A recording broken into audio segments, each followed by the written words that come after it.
I had to redo this video because apparently we had a wind gust of 70 miles per hour.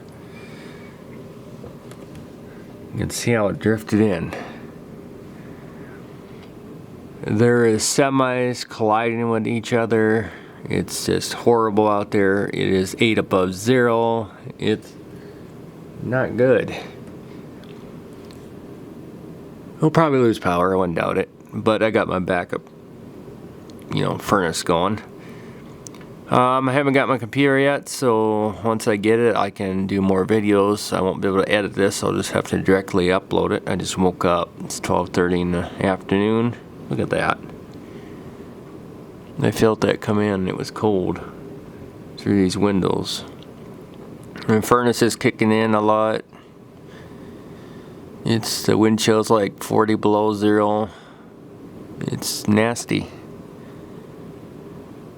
So yeah, I figured I would do this before Christmas. Like always.